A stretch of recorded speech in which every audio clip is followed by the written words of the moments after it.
Okay, so these are the questions from assignment. So the first question is, write a function to check if input number is prime. Okay, so this is a like pretty straightforward question. Nothing much to discuss here. Just few points I wanted to discuss. Okay, uh, uh, is number one a prime or not a prime? Not a prime. Not a prime. Not a prime. Okay, Neither prime or composite. no, it's not a prime. Okay, it's not a prime. So I will just discuss that concept little bit, just so that like if some of you thinks it's a prime number, because there are some confusion always there. So maybe I'll just highlight that thing. So for a prime number, so for a number to be a prime, it should have two factors. Okay, two factors, as in the number should be divisible by 1 and the number itself.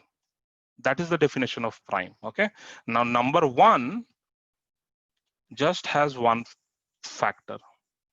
Okay, so that's why 1 is not a prime number. Now 2 is a prime number, 3 is a prime number, 4 is not a prime number because it has more than two factors. 5 is a prime number, 6 is not a prime number, 7 is a prime number, and something that way. So the simplest solution which you can think of, or which you can write for this problem, is you can iterate from 1 till n and then check the count, like just do a modulus of n by I and see, like whenever it is coming as completely 0, that means it is completely dividing that number n, and you can have a variable called as count and keep incrementing it. So when you see the number has more than two factors, then you will say it is not a prime number.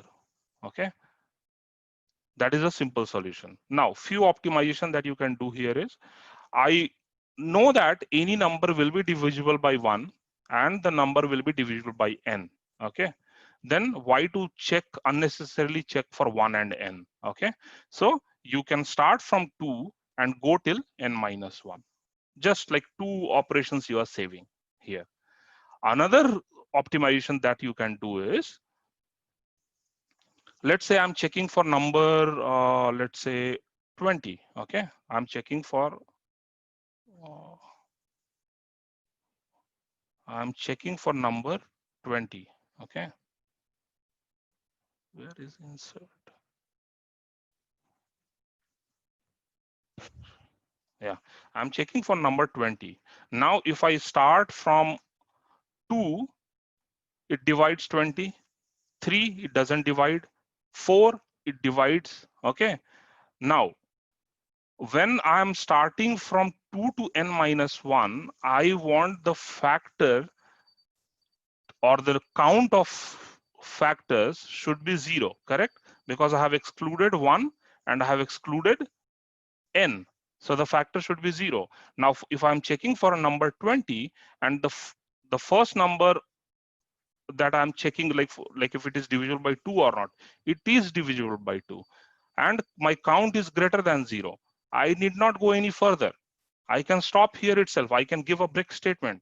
Okay, so the moment count becomes greater than 0, break, saying that not a prime number. Otherwise, like if you go in a loop, you will be checking for 2, 4, 5. All of this will divide 20. Okay, so you can, like the first number which you found is dividing that particular number, just break. Okay, so this is another optimization that you can think of for doing this problem. Okay, so these are some of the solutions which you can try for problem number 1. Any questions here?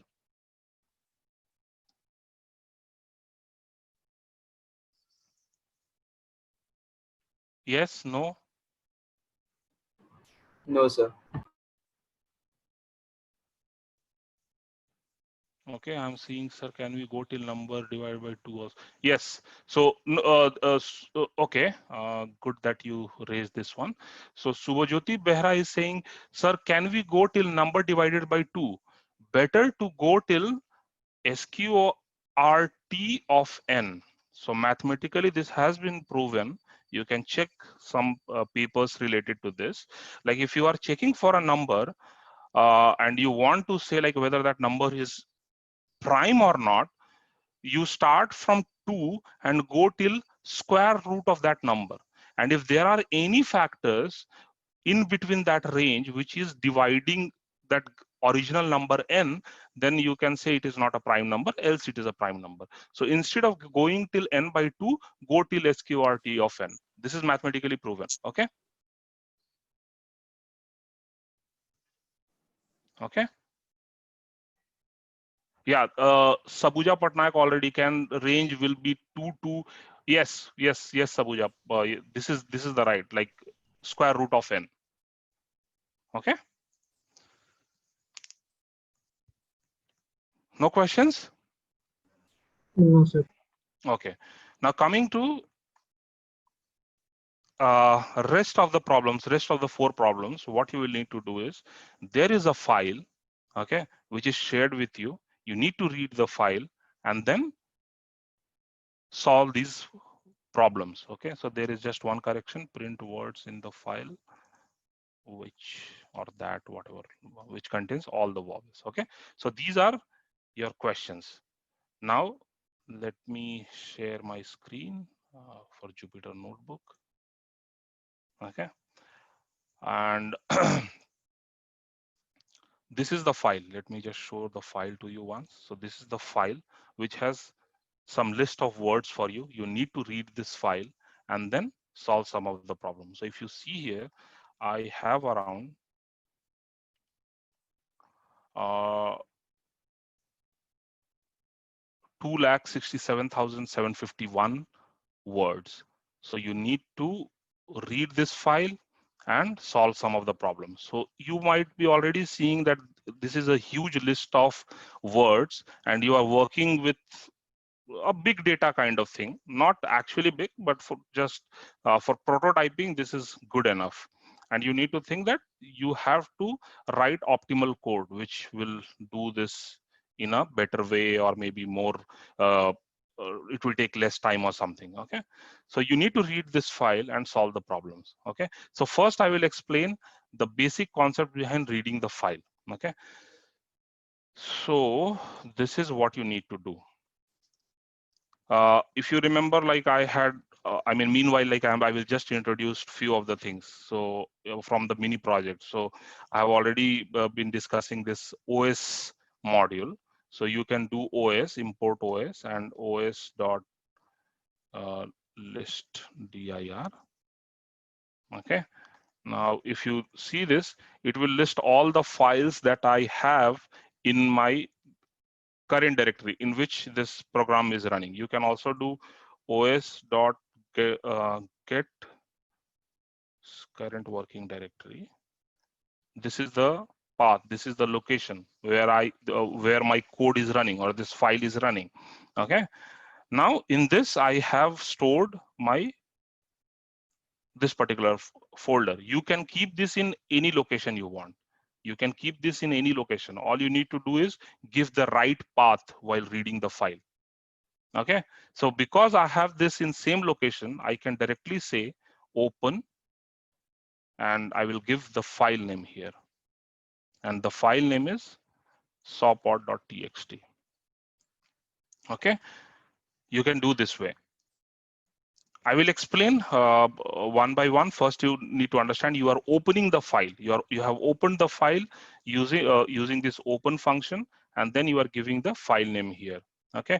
Now, if you are giving the complete path, let's say your this particular file is not in the location where your code file is. If you have kept it somewhere else, you will need to give the complete path thing, or maybe relative path. That is, don't worry about that. Just give the complete path. So if you give the complete path, you need to just copy this whole thing, put it here. give this, and if you run this, this might fail. Okay, let's see this. Okay, it is not failing, but in your laptop, in your computer, it might fail. Like if you have a folder starting with name T or starting with name N, because \T\N are some special characters in Windows, in programming languages, and because for path separation this Windows uses backslash, your Python compiler might get confused. Okay, so to handle that, always put a small r here. That means you are instructing Python, you are saying Python, boss, whatever is after this r in this double quotes, everything is a string value. Do not consider it as a special keyword or a special character or anything. Everything is a raw text. That's why that r. Okay, everything is a raw text. Now if I use r, I will never see any issues. So whenever working with uh, Windows path, always use this term r. This will not be an issue with Linux environment or anything else, but ideally with Windows, you put r over here. Any questions so far?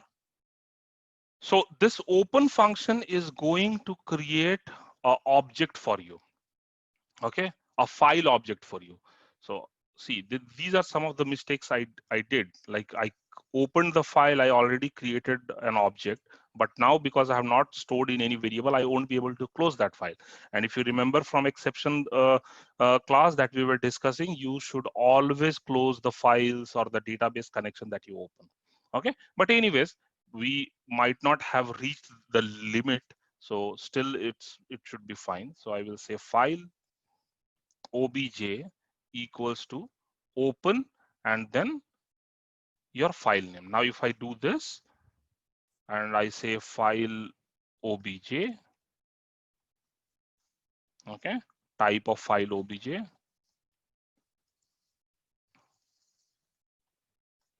okay, so this is text IO wrapper object. Now we will be discussing more about objects and classes in our object oriented programming classes, but here you need to just remember this open function will create an object for you, and in object oriented programming, object will have some variables and some methods. Okay, so in file obj you should have some methods for you, right? Now just how can you check the methods? You can use dir command, dir of file obj. Okay, so these are all the functions which are there in your file obj object. Okay, now if you just go through it, can you see this read lines? It seems that this will be helpful for me, right? So now what you do, file obj dot read lines, you just check the help command, help file obj dot read lines. Okay, now this will give you a one line description. So what it says, returns a list of lines from the stream. So stream is your file and it will return list of lines. So every line that you are seeing here,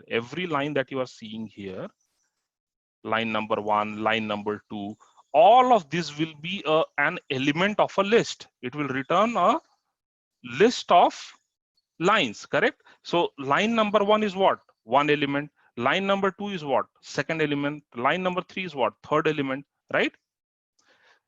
So I will be kind of solving all the problems for you here.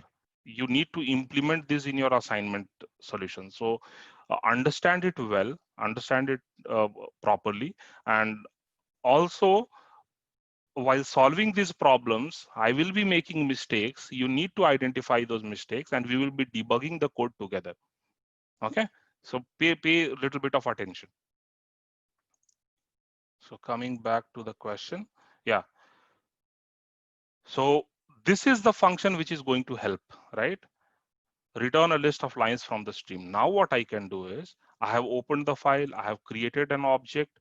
Now I know that I have a function which is going to help me. that is your read lines, I will use that. Okay, so what I can say is file obj dot read lines.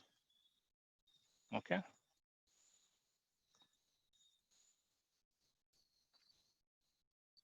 okay, that's it. This should give me a list of lines from the text file. Let's store that in a variable. So I will say my word list equals to this. Now if I run this, my word list, okay. Now if I run this, I just want to see like the words in my file. So can you see? I have loaded all the words from the file. See this? I have loaded all the words from the file, right? Or this is a list of files. You can say type of my word list, and it will give you list because it's list of file. Okay. Now let's check for the first 10 lines from, or 10 elements from the list. So my word list, and if I do, so this is how I will be displaying the first 10 elements, right? Start from default is 0, go till 9. So 0 till 9 is 10. So this is my first 10 elements of that list. Now, if you observe, I have this \n, okay, in every word. Why this is coming? Because all my words are like after that, by default, there will be a new line character added here, right? That's why this is giving me \n here in my list values. If you see here, right? I need to remove that. I need to pre-process that. Okay. So in string, again, like in your this str function, you will have a function called as trim. So if you go here, you will see a function called as trim or strip. I think it's strip. Trim is in other languages. So strip, this function is going to remove all those white spaces and new line characters from the ends. Okay, you can do that. Help str.strip. Now, if you run this, returns a copy of string with leading and trailing white spaces removed. So I feel that strip is going to help here. So we can do that. We can try that out. Maybe let's take this one value. Just I'm helping just how to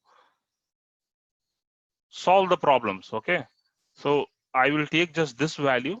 I will add it here, and then I will say dot strip. See, \n is gone.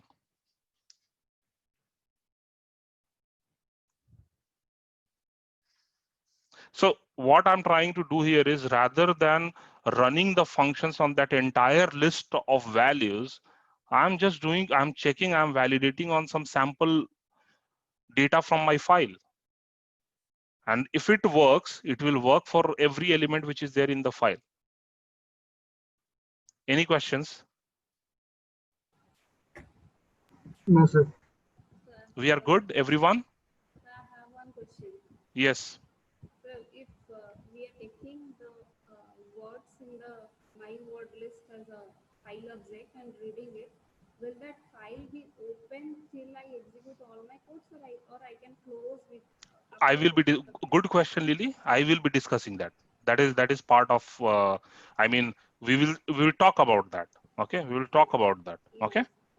Okay. So strip function is going to remove that new line character, white spaces, trailing white spaces, and everything from my every word in that list. Right now, what I can do, I have read everything. I have created one variable, and then in this variable, I'm storing all those lines from my file, and then I need to clean those elements, right? So here I can say my word list clean, my word list clean equals to, for every element I have to do. So in this problem, you will need to apply most of the concepts that you have learned so far. Okay. So here I have to do for every word in that list? How can I do that? I will need to go in a loop. Either in a loop I will be going, and for every element I will be doing the cleaning and then appending in my new list variable, or can I use list comprehension to do that in one line of code, right? So maybe I can use list comprehension. So I will say for word in, what was my original, this one, my word list, right? So for word in my word list, I want to clean it, correct? So what I will say, return word dot strip. Any questions? Everyone? Sir, all the sequences will be deleted using this statement. No, I'm not deleting any sequence. I'm not deleting. See, the original list is my word list. It will be as it is. Then I'm stripping and storing in a new variable now. This word dot strip, I am applying this function and storing in a new variable. So my word list will retain the original data, and the cleaned data will be in a different variable. Okay, there are questions from Dibyajyoti, like, can we use remove function in that? It's up to you. You can use anything, but this is something which is more helpful, right? Like remove is for more specialized cases where, like, if you want to remove something from the in between a string value or something, but when you want to remove something from ends, I know that strip is more optimized. I can use that directly, but you can use remove if you want. Yes, it means it's getting modified and stored. Yes, Ashwini, you are right. Okay, it will modify. So that is what I'm saying. For every word in this list, remove that new line character, and then, because this is list comprehension, it will form a list of cleaned words, and that will be stored in this variable. Okay, now if I run this, and then let's check the first 10 elements of this variable again. So if I do that, see, all the new line characters are gone. Okay. Okay, there is one question from Subrajyoti Behra. What is the difference between syntax var.function name and function name var? Good question, but again, maybe I will be highlighting this more in object-oriented classes. Okay, so when you create a function, when you create your custom function, like all this while, how you were invoking the functions, you used to give the function name, brackets, and then you give all the parameters, right? But when you have object, like when you are creating a class, when you are doing object oriented programming, then you create an object. Your object will be holding that functions, and to access those functions, yeah, and to access those functions, you will need to give object name dot function name. I hope you got the difference, but that will be covered more in object-oriented classes. Okay. For now, Okay. you can remember this. Like whenever you are using some inbuilt functions of Python, you will always use that dot some function name, like str dot some function name, your my file object dot some function name, because these are all objects in Python, and the functions are wrapped in those objects. Okay, while the functions that you are creating are custom functions, it is not wrapped in some object. But when you read, like when we discuss object oriented programming, there we will be wrapping your functions in some classes, in some objects, and there also you can use similar kind of style where, like, object name dot function name. So we will be discussing more about that. But is this clear for everyone? Yes, sir. Okay, now, so what I have as of now, like, I have opened the file, I have read all the lines from the file and stored in a variable. I have done the cleaning part. Now I'm ready to solve the problems, right?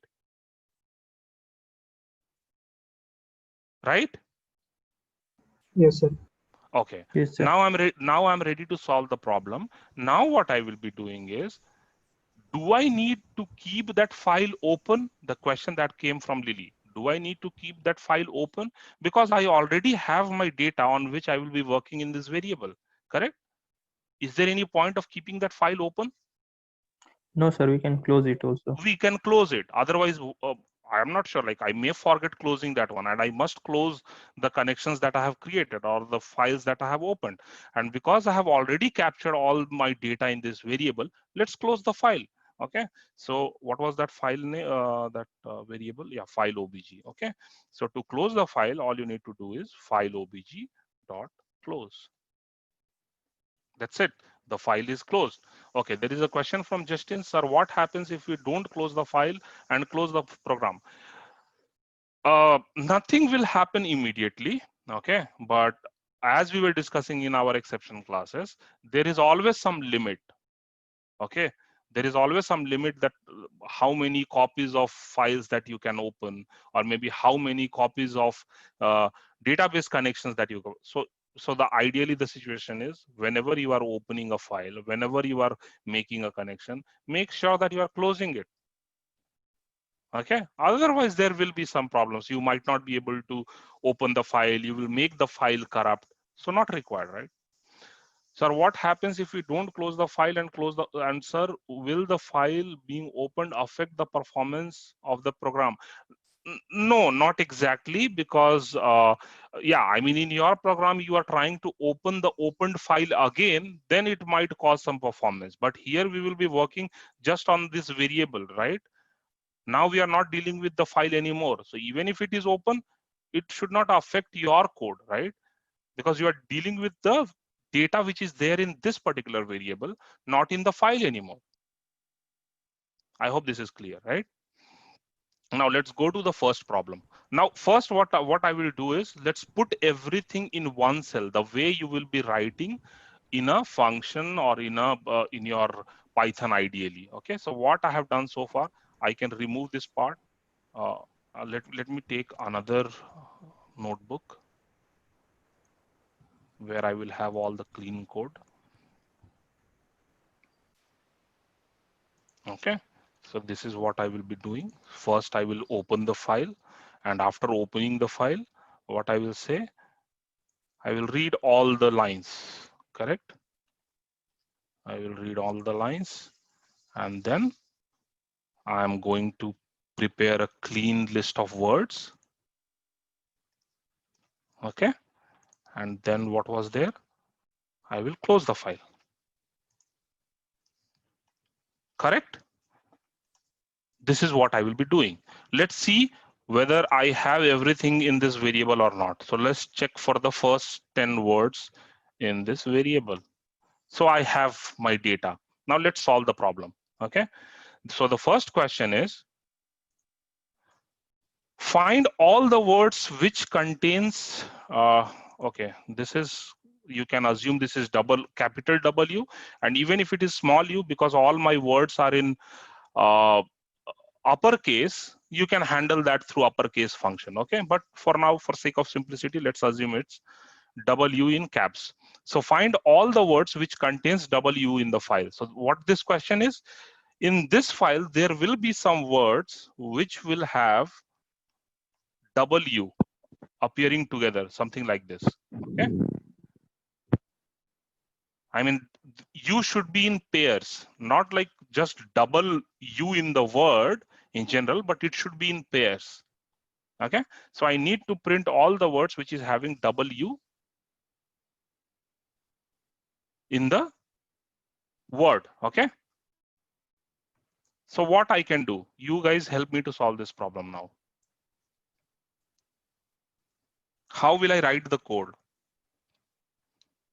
Give a if condition for my word list. No, start from like the start. First, I will need to iterate over the list. I will first go word by word. For every word, I will need to check whether W is there in that word or not. So first is looping. Am I right? For item in my word list, Glenn. Yes, sir. Yes. So for maybe let's say word or item, whatever you suggest, for item in my word list clean. Okay. Now I'm iterating over the words. Now I will check if W is there in the word or not. So what I will say, if UU in item. UU in item. Okay. If this is true, what I will say? Fast. Print item. Print item. Else, I don't care. Right? If UU is there, then I will print. Otherwise, I don't care. Right? So that's it. Any questions? No, sir. Now, if I run this, you will see all the list of words which is having W in it, appearing in pairs, as in like W, W, W, W. Okay, can you see this? So that is solution to your question number 1. Okay, so there is one question, sir. How you save that file to OS? I didn't get this question, Altamas. Saving the file as in? This file is already saved. This file is already there. I'm just reading the file. Okay, sir, I got it, sir. Okay. So, sir, we will be just saving the file in the system and then accessing it through this code. Exactly. That is what is needed. Just like I think this file is already shared with you guys. Just copy the file in right location. Either you put in the same location where you are writing the code, then you will need not specify this whole path. Just by giving the file name, it will work. Or maybe you store in a different file location, give this full path and put a R over here. If you are working on Windows, if you are working on Ubuntu or some Linux or Unix environment, it will be fine. No need to give this R or anything. Okay. No questions? No, sir. So that was your problem number 1. Now let's go to problem number 2. Okay. So the problem number 2 says print all alphabets that never appear double in sequence, or you can say in pairs again, in the files. Okay. Print all alphabets that never appear double. So we have already seen U is appearing in pairs, right? Now I'm saying print all alphabets that never appear double. They are not occurring in pairs. That is the question. So you need to give all the alphabets that are not appearing double in the words. So you will not be one of them, right? Have you understood the question? Like what the question is? Yes, sir. So basically you will need to search something like this. First you will check for double A. Okay, double A is appearing in pair. So you will not be printing double A. Then you will check for double B. Double B is also appearing double. You will not print that. Then double C, it is also appearing. Double D, it is also appearing. Double E, it is also appearing. Double F, it is also appearing. So this way you will be checking for what alphabet there are no words which have which is having that, or which has that alphabet appearing double. Okay, that is the question. Okay, so to solve this again, help me solving this problem. So first thing first, I will need all of this again. Okay, maybe because I'm doing in Jupyter Notebook, so I might not require this thing. I might not be doing this again. But ideally, when you are working on your Python files, you have to do that again, do this whole thing again, right? Because the new Python file that you create will not know about these variables. Yes, sir. Everyone agrees to this? Yes, sir. Now here comes the power of your import functions. What you can do is, because you know that to solve these problems, you will require this piece of code to be executed every time. I'm sure about that, right? Because I have to open the file, read it in a list, and then finally close the file. I will be doing this almost every time to solve the problem. Why not to save this in a different Python file, and then in every code, let's import this file. Clear? Yes, sir. If not clear, let me do that for you. So what I will do is, let's take this part and have it somewhere here. Save this file. Okay, save this file. I will say data prep.py, something like this. I will save this file, and then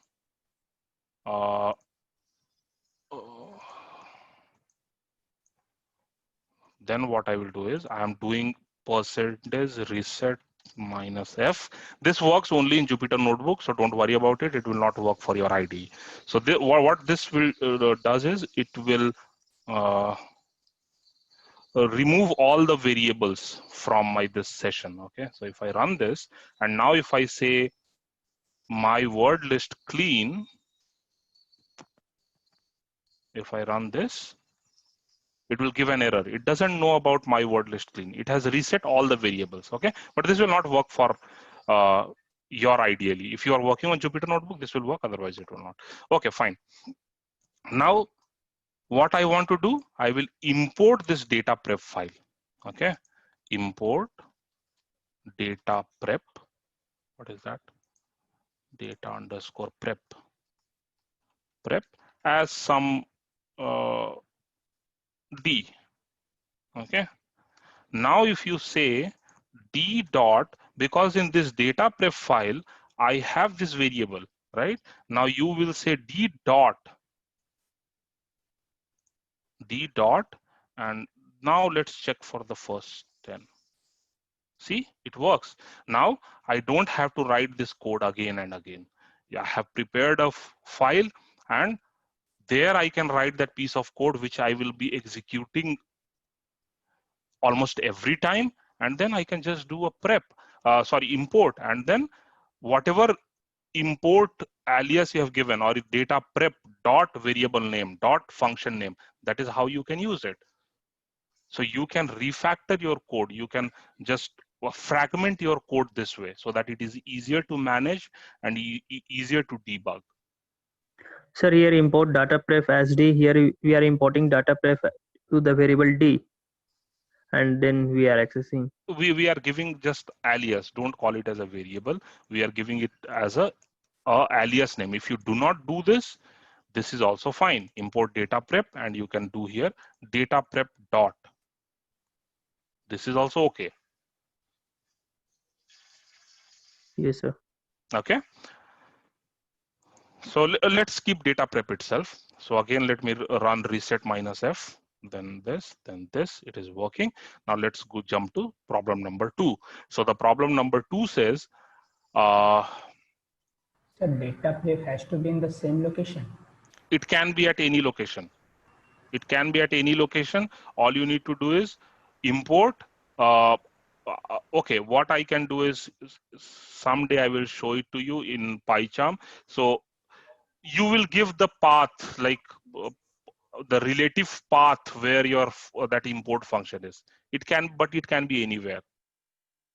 For the sake of simplicity, because anyways you are going to package this always as a software developer, you will be packaging this code in a some location or somewhere. So it should be somewhere nearby only. It should not be like you have your one file in C drive and other file in D drive or some USB drive, right? So ideally, for sake of simplicity, you can put it in the same folder location, or maybe in same directory at least, but it can be anywhere. The only thing is your Python should know about that path location. That's all. Okay, now coming back to question number 2. The question number 2 is I need to, so yeah, help me. What I will be doing to do that, to solve the problem number 2? First, sir, we have to take the loop Then we'll check the condition that how many Okay. So letters for have same. yeah, 1 second, one by one. First loop will be for what? First loop will be for what? So see here, I have to check two things, right? First, for every alphabet, as in from alphabet A till Z, in that list of words, I will be checking whether A is appearing double or not, B is appearing double or not, C is appearing double or not. So my first loop should be iterating over all the alphabets. Everyone agrees to this? Yes, sir. So my first loop will be iterating over all the alphabets. Okay. Now second loop will be, or second loop, or maybe you can use that in keyword. In keyword also internally is a loop itself, but you can use in keyword. Maybe you can say in keyword. Okay. This in keyword you will be saying the whatever alphabet that you picked from top alphabet that you picked from the first loop, if this is appearing double, something I'm giving this pipe symbol to show that it is double. You can use anything. Plus, you can say in Python you will be using plus alphabet. If this is in your word,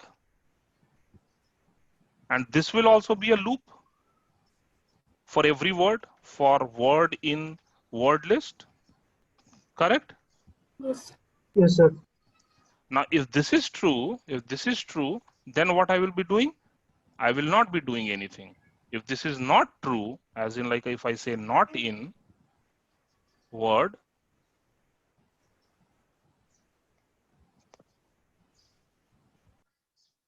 help me guys, like what should I be doing? Print word. Are you okay? Looping If all the Print word. print word, is it correct? Think a little bit about it. Is it correct? No. Okay, I will write whatever you say. I will just Print code it. alphabet. Yeah, print alphabet. Okay. Print alphabet. Okay. Okay. But let's see if this is correct or not. So this is some. This is what you guys told me. Okay. So first I will say for alpha in, either you can hard code it A till Z, or you can say first I will do is A import string. And then here I will say string dot ASCII. What was that? 1 second. dir of string. So it's ASCII uppercase. Okay. For alpha in string dot ASCII uppercase. Okay. This will loop for all the alphabets, right? Then I will go for every word. So for word in, what was that? My data prep dot my words clean. Okay. And then you are saying you will check for alphabet, or to be more precise, can I do this? Can I write this statement like this? Can I write like this? Alphabet multiplied by 2. This is also correct, right? Yes, sir. Yes. Yeah. So for word in data.prep, okay, now here I will say if alpha multiplied by 2 in word, then you are saying print alpha. Not in word. Okay, not in word, okay. Then print alpha, right? Yes, sir. Okay, let's run this. So see what it is saying. This is not what I was expecting from my code. It is printing all A's, then see, it is printing, it's Sir, keep here going. I think We have to print word. No, I want to print alpha. That is the question. Something which is not appearing and it is keep running. Okay, let me just kill this. Otherwise, yeah.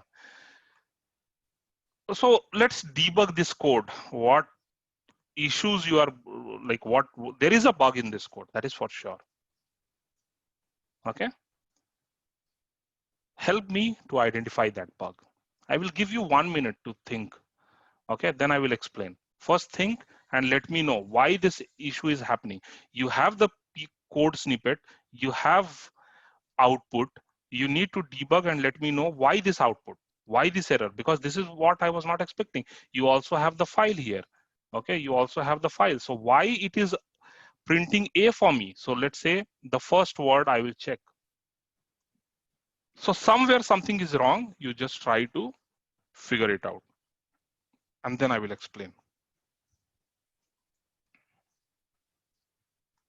Sir, it is scanning each and every alphabet from the each word and showing the result. Come again. It is showing each and every alphabet in that word and showing the result. No. Okay. Let's do this. Okay.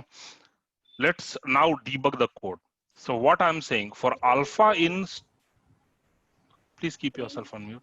Print alpha, instead Huh. of that we should write print word. Print word. That is what I want to print alpha. I don't want to print word. I want to print alphabet which is not appearing double in the word. Even if you do word, that is also not going to help. Let's debug the code. Okay, so line by line. Okay, please keep yourself on mute. Okay, so this is what is happening in this piece of code. So here, this loop is iterating over all the alphabets from A till Z. So in first iteration, it will pick A. Okay, now it will go here.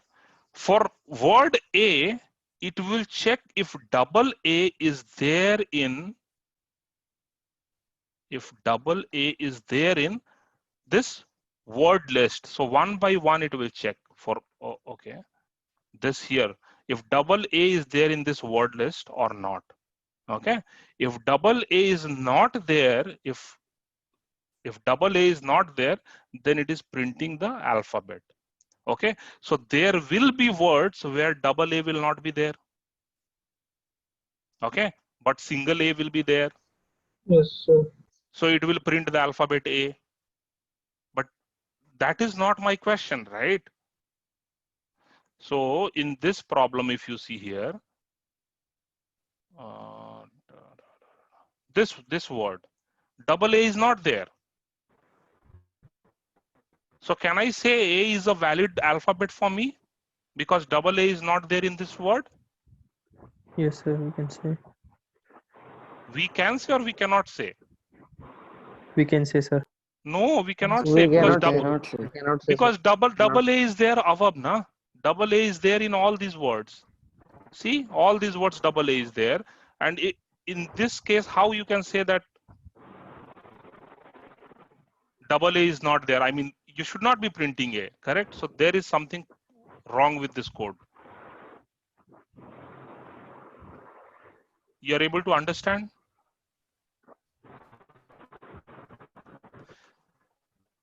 So, No, sir. Can you explain again? okay, okay. So these are my list of words, correct? What I want to check if double A is not appearing, I mean, A is not appearing in pairs, then print A. So it will check, so as per your code, it will check line number 1. A is appearing in pair. Here also A is appearing in pair. It will not print all this. It will not print all this because till here A is appearing in pair. Now for AB, A is not in pair. Yes, sir. And you are printing A. But I want to print only alphabets that is never appearing double, as in like if you see here, because I know the answers, double Q is never appearing together. So Q is never appearing in pair. So I need to print Q, not A. Yes, sir, now got it. Now you understood? Yes, sir. So there is something wrong with this code. I'm sure now. What is wrong? So the incorrect part in this piece of code is you need to loop that entire list. For every word, you will need to loop that entire list. And if none of the word in that list is having that double alphabet appearing or that alphabet appearing in pair, then only you can say that, boss, it is not appearing in pair, print that alphabet. Let me write that code and it will make more sense to you then, okay? So for all the words, let me take a flag, some flag here. Flag equals to something false, let's say, okay? And I will say for word in this clean, if alpha multiplied not in word, let's keep this in word, then flag equals to true, okay? And then I will say if flag, okay, so let me keep this one as true, just for, I'm just writing to make it simple, false. And if flag, then print alpha.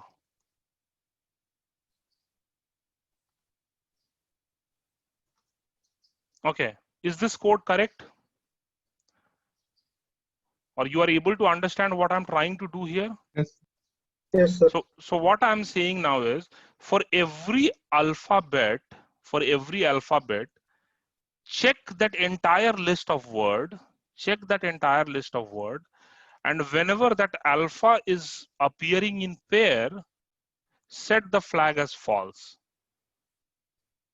So after this for loop, after this particular for loop, I have iterated over all the words in my file or all the words in my list. Yes, sir. And still, if the flag is true, that means that alpha has never appeared double. Correct? Yes, sir. Yes, sir. Then I will print the alpha, else I will not print. Make sense? Yes, sir. But still this code is wrong, I am sure. Let me run this code first. Sir, flag equal to true should be after the first for loop. Very good, very good. Who is this, by the way? Sir, Ashwini. Very good, Ashwini. So the point here is you have set the flag to true once. And after the first time you are setting it to false, it is never resetting it to true again. That's why you are not getting any output. You are not seeing any output here. Right? So for every alphabet, you need to reset this flag every time. So you will just copy paste this and you will put it here. Now what will happen? It will pick A, set the flag to true. If A is not appearing double, it will print A. If it is appearing double, it will not print A. Then it will go back and it will reset the flag again to true and do the rest of the things again. Now if I run this, these are the two alphabets which is never appearing double in your list of words. And you can just search that through Notepad++. Is that clear? Yes, sir. Yeah. Now the next question is, this code looks like it is taking a little bit of time, isn't it? Which is kind of obvious. See, it is taking some time, which is kind of obvious because I am looping over 267,000 words, and I am also doing that 26 times. That is 26 multiplied by 267,000 approximately. We will not go much in detail, but that is what we are doing, right? For every alphabet, we are looping through that entire list of words, correct? Right? You can do something this way: import time Okay, and then maybe tick equals to time dot time, and after all this thing you can say print time dot time minus tick. So it's taking around 1.29 seconds, okay, which is kind of a big number. Your program should not take this much time. But so here I want to highlight something. Still you can do small change in this code to make it performant. Can you identify where can I make that change to make this code performant? I can break the loop once it is false. Very good. Again, who was this? Yeah, that's Sanjay. Okay. So see here, when I'm iterating over the words,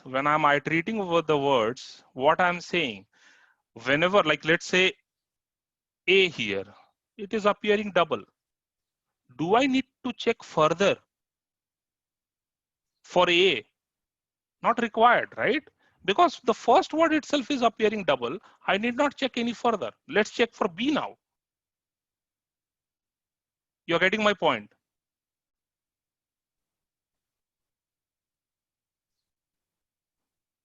Guys, yes, Yes. no? Yes, sir. Yes, Yeah. sir. So when I'm checking for alphabets A, the first word itself is double A. I will not check for A any further. I will not loop till 2,67,000. Let's check for B now. If B is appearing double, like first, see here, B is also appearing double. I will not check further. Just break out of that loop. So if I just add a simple break statement here, if alpha in word flag equals to false, and then I will say break. That's it. Now let's record the time. It's 0.15 seconds. Okay. A simple change, but making a huge difference. Clear to everyone? Yes, sir. Okay. Okay. Now, problem number 3. Print words in the file which contains all the vowels. I think 3 and 4 we can have it for assignment. Maybe you guys got the idea, right? Now it is almost the same now. Here you need to check for all the vowels, as in the question is any word which is having all the vowels in it. Okay, let me just go through that file and check for some words. So the word is ABOIDE. So can you see this word? This particular word is having all the vowels in this word. So A is there, E, I, O, U. So if you find such kind of words, you will need to print that word. Is the question clear to everyone? Yes, sir. And similarly, like print all palindrome words. So again, you will need to loop through this list of words. And palindrome, we already know, we have solved such kind of problems. Like to check for a palindrome, the simplest thing which you can do is word double equals to word, and then, right? If this is true, then that word is a palindrome. Okay. So here also you will need to loop through all the words in that file and then check for this condition. And if this is true, print the word. So can we do question number 3 and 4 in the assignment, or you want me to solve it? No, sir, we can do it. Okay, perfect. I want you guys to try these 2 questions, 3 and 4, and make sure, like, although here I have been writing this way, as in what was that? I mean, this style of coding, but better you have it in a different file. Prepare a separate file and import that file. Try to do that. If it doesn't work for you, I will be anyways helping you again tomorrow on these problems. But if it works, I mean, just try to learn like how this import thing works. Prepare everything in a different file, import it, and then use it. Fragment your code in small pieces rather than having a monolithic code, everything in one file. Just fragment it. Okay, everyone? Actually, Yes. in that second question, that W doesn't appear. The last question you solved.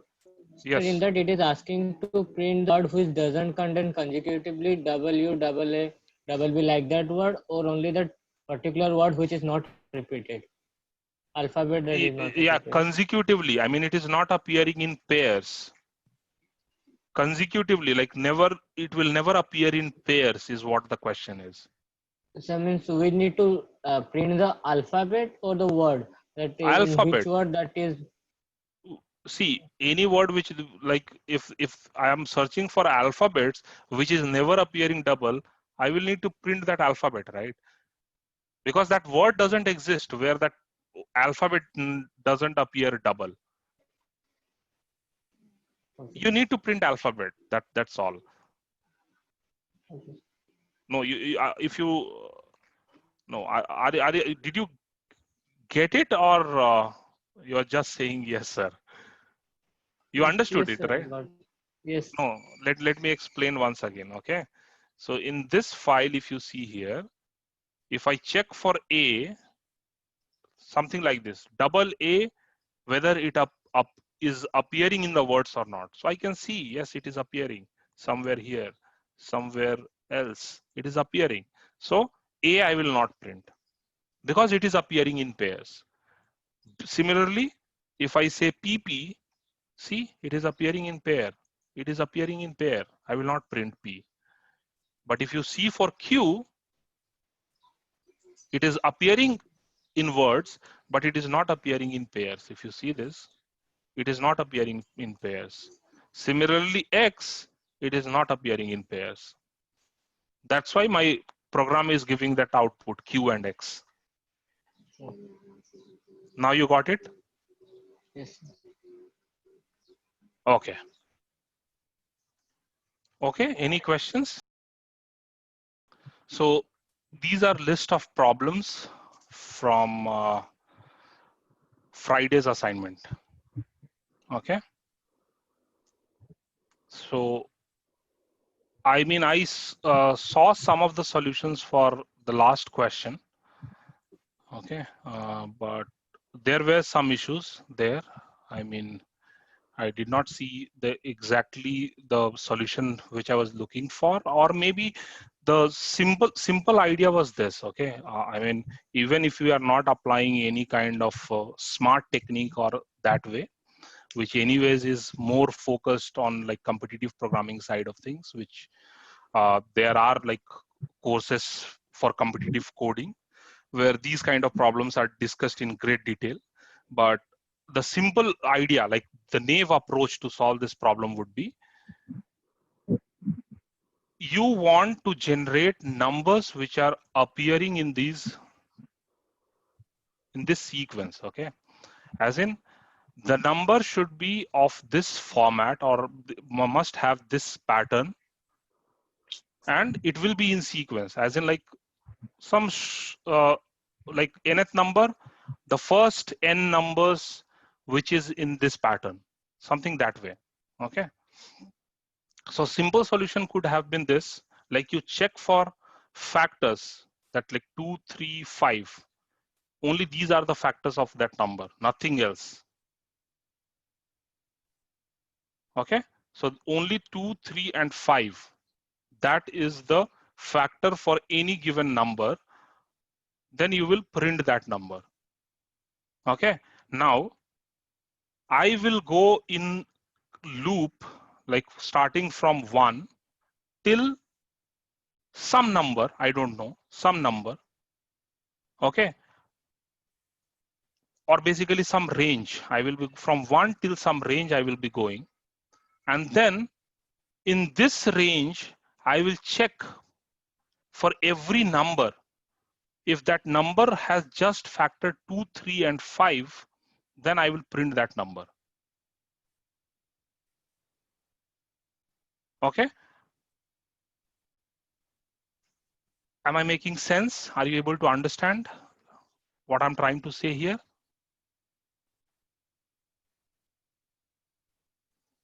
Guys, yes, no? Yes, sir. Yes, sir. Okay, so this is what you will need to do. First, you start with number 1. Okay, start with number 1. Check whether just 2, 3, and 5 are factors of 1 or not.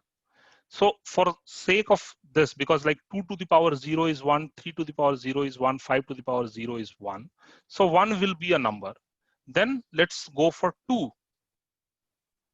So here 2 is a factor. 2 is a factor, right? So I will be printing 2.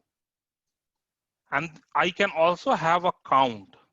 Let's say if I want to print nth number in this sequence, in that series, I will have a count which will start from 1. And every time I find such number, I will increment the count by 1. I'm discussing simple solution. I'm not discussing any smart technique to solve this problem in more efficient way or anything. A simple solution which I'm discussing is, I will have a counter. Every time I find a number which just has factor 2, 3, or 5, 2 or 3 or 5, then I will increment the count and keep going till I have reached that counter level, and whatever number was last generated, I will print that number.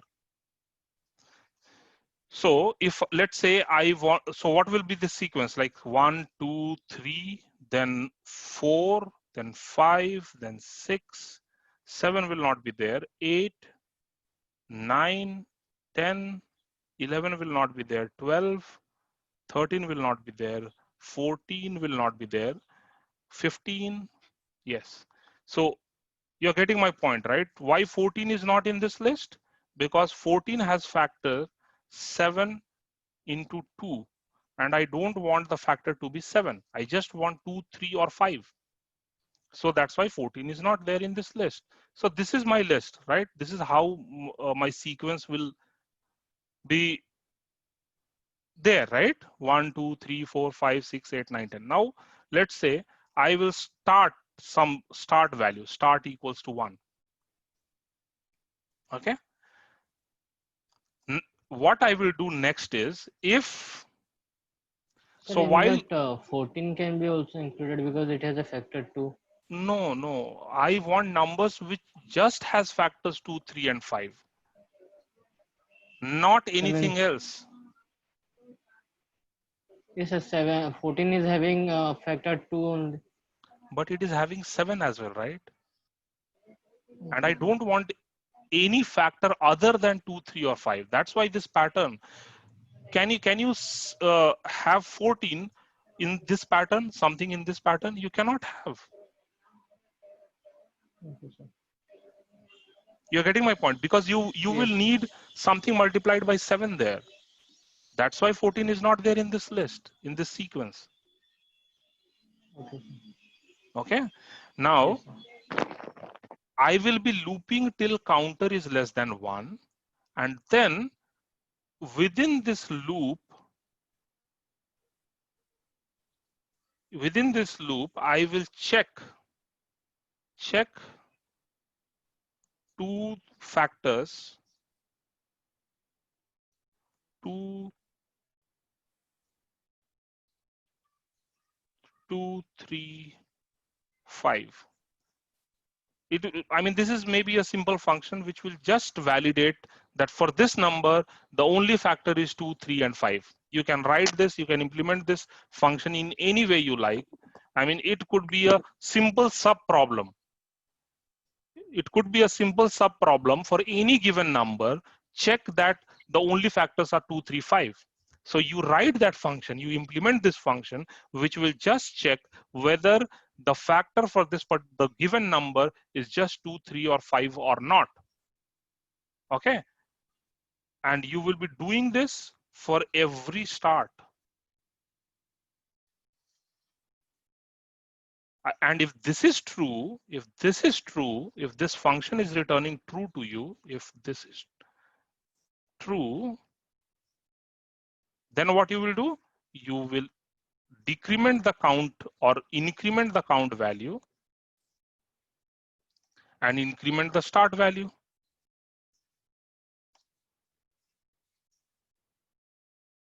Okay. And you keep doing this until your count has reached that value n. So the moment the count reaches the value n, you can print the number, print start. Is this algorithm kind of clear to everyone? Now, Sir, I think start will be out of if statement. Start will be very good. Yes, you are right. You are right. Oops, sorry. Now, okay, let's validate this solution. Maybe let's start with some of the sequences over here. So let's say I want to print the fourth element from this sequence. So what will happen? Start equals to 1. You can handle the corner cases and everything. I will just keep it little simple.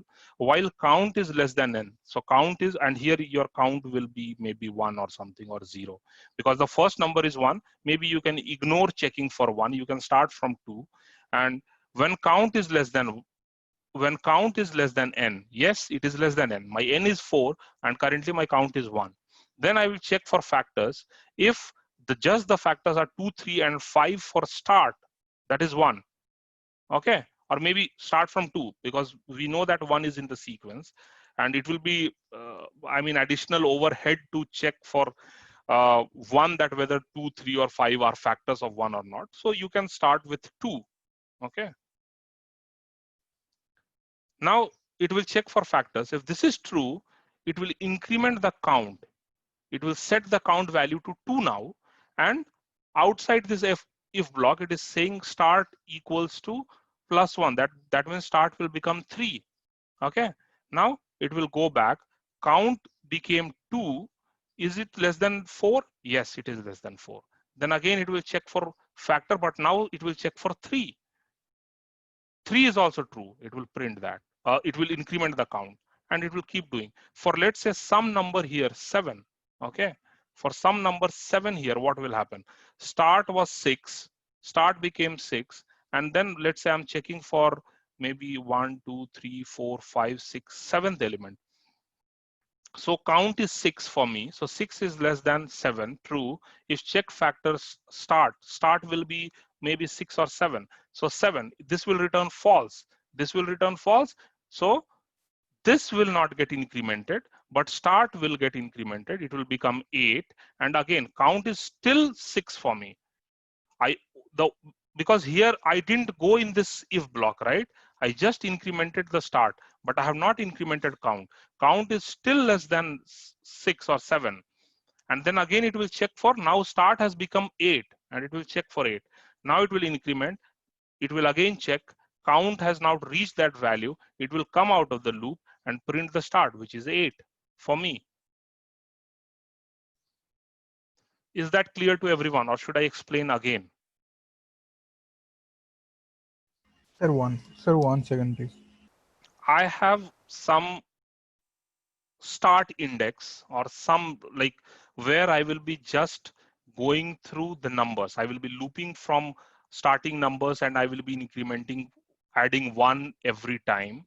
And then the new number formed, I will be checking whether it is having factors just 2, 3, or 5. If it is true, I will increment the count, as in like I have found the xth number or pth number or mth number. I will increment the count and I will also increment the start value. I started with number 1. Okay. 1 is a fact. 1 is, let's call this some sequence. My sequence, let's say. Okay. So 1 is in my sequence. I know that. I will increment start value now. Increment start value, then that is start will become 2. Okay. And I will check whether 2 is in my sequence or not.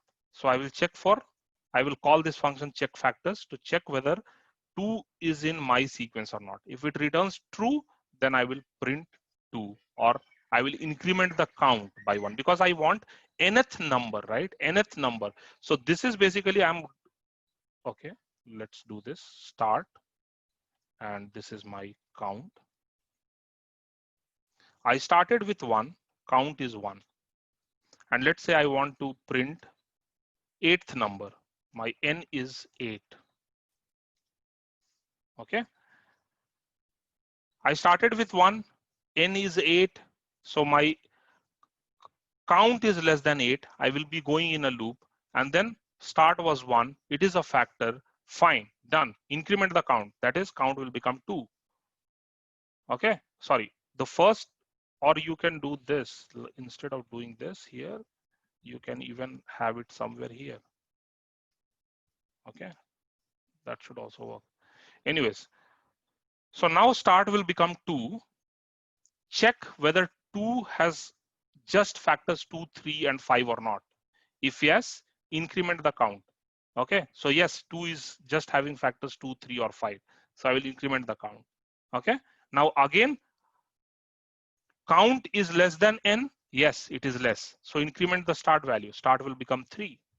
Is 3 having just factors 2, 3, and 5? Yes, increment the count. Make it 3. Is count less than n?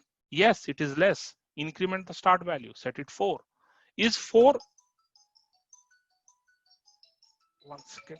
Yeah, is 4 just having factors 2, 3, or 5? Yes, increment the count. Set it to 4. Okay. Now, again, start will get incremented to 5. Is 5 having just factors 2, 3, or 5? Yes, increment the count. Now start will become 6. Yes, Is sir, I got 6 having Yes, sir, I just got it. okay, but let me complete till 7 and 8, okay? Because there you will see that that difference.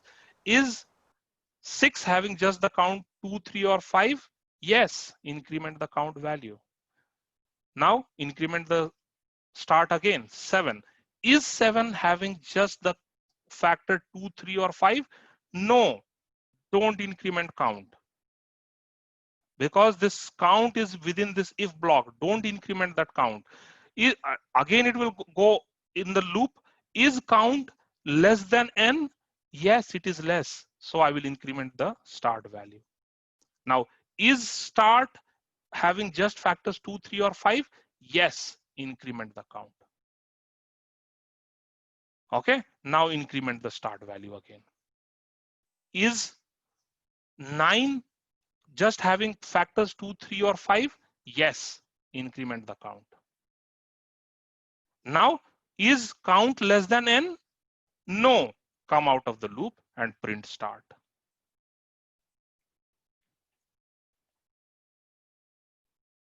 Okay. Now, what was the start value? Start was 9. And if you see here, 1, 2, 3, 4, 5, 6, 7, and 8th. 8th value is 9. That's it. So all you need to do is solve for the sub problem which is there. Is it clear? Clear to everyone?